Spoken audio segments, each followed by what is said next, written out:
கடலூர் அருகே வடலூரில் அதிமுக பொதுச் செயலாளர் எடப்பாடி பழனிசாமி தேர்தல் பரப்புரையை மேற்கொண்டு வருகிறார். நேரலையில் பார்க்கலாம். மாதந்தோறும் 100 ரூபாய் கொடுக்கறாங்க, கொடுத்தாங்களா? ஏமாத்திட்டாங்கல்ல.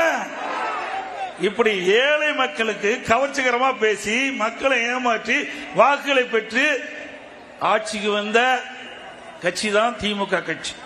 அதோட எப்ப பார்த்தாலும் ஸ்டாலின் நாங்க 1000 ரூபாய் கொடுத்துட்டோம், 1000 ரூபாய் கொடுத்துட்டோம், 1000 ரூபாய் கொடுத்துட்டு பேசிக்கிட்டே இருக்காரு. எப்ப கொடுத்த? 28 மாசம் கழிச்சு நாங்க சட்டமன்றத்தில் தேர்தல் நேரத்தில் திமுக அறிவிப்பில் வெளியிட்டீங்களே, வாக்குறுதி கொடுத்தீங்கல்ல, மாதந்தோறும் குடும்ப தலைவிக்கு 1000 ரூபாய் உரிமை தொகை கொடுக்குன்னு சொன்ன. ஏன் கொடுக்கல? 28 மாசம் உங்களுக்கு போராடி நாங்க போராடுறதுனால தான் இந்த 1000 ரூபாய் உங்களுக்கு வந்தது. இவர்களா மனம் வந்து கொடுக்கல. இப்ப விதிகளை தளர்த்தி மேலும் 30 லட்சம் பேர் கொடுக்கறாங்க. விதிகளை தளர்த்தி 30 லட்சம் பேருக்கு தரங்கிறாங்க. இப்ப என்ன ஆகுது? இன்னும் 8 மாசம் தான் இருக்குது. போச்சா? 52 மாசம் பணம் போச்சா? இப்ப எதுக்காக கொடுக்கறாங்க? உங்களுடைய கஷ்டத்தை எண்ணி கொடுக்கல. ஆனா இவர்களுக்கு அடுத்த ஆண்டு தேர்தல் வருது, அதுக்கு ஓட்டு வாங்குறதுக்காக அந்த 30 லட்சம் மக்கள் குடும்பத்தை ஓட்ட அப்படியே அல்றதுக்காக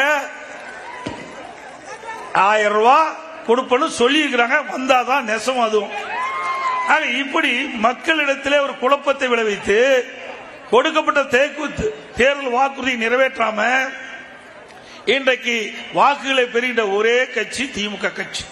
அதோட பேப்பர் கொடு, விளம்பரம். நீங்க பாத்தீங்கன்னா இதை உன்னை தூக்கிட்டு வர போறாங்க வீடு வீடா. யாரு? உங்களுடன் ஸ்டாலின். எது உங்களுடன்? இதுவரை யாரோட இருந்தாரு? இப்பதான் நம்மளோட ஸ்டாலின் வந்திருக்காரு. ஆக 4 வருஷம் உருண்டோடி போயிட்டு மக்களுடைய செல்வாக்கு இழந்துட்டார். சிந்திச்சு பார்த்தாங்க, அதுக்கு யாராவது ஒரு ஐடியா கொடுத்துட்டாங்க. இதுக்குன்னு ஆள் வச்சிருக்காரு அவரு. அவருடைய மருமகன் தான் இதுக்கு இன்சார்ஜ். யாரு? மாமனாருக்கு சப்போர்ட்டா ஒரு மருமகன் இருக்கார்.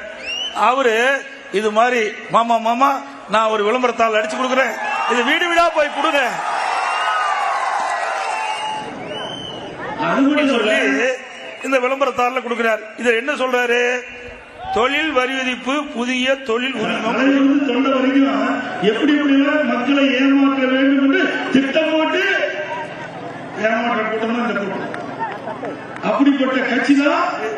புதிய சொத்து காலிமனை வரி விதிப்பு, பாதாள சாக்கடை இணைப்பு, சொத்து வரி பெயர் மாற்றம், கட்டிட அனுமதி, இப்படி ஏராளமா அடிச்சு கொடுத்துட்டாரு. செய்யவா போறாரு? கொடுக்கறதால கொடுக்கற நோட்டீஸ்ல இப்படி ஏராளமா அடிச்சு கொடுத்துட்டு மக்களை வந்து பார்க்க போறாங்களாம். இந்த அதிகாரிகள்லாம் வீடு வீட வந்து கதவை தட்டி இதை கொடுத்து இந்த குறைகள்லாம் நீக்கிறோம் நீங்க சொல்லுன்னு சொல்லி உங்ககிட்ட வந்து விசாரிக்க வர இருக்காங்க. அப்ப 4 ஆண்டு காலமா மக்களை. கடலூர் மாவட்டம் வடலூரில் அதிமுக பொதுச் செயலாளர் எடப்பாடி பழனிசாமி பரப்புரை மேற்கொண்டார். அதனை நேரலையில் பார்த்தோம்.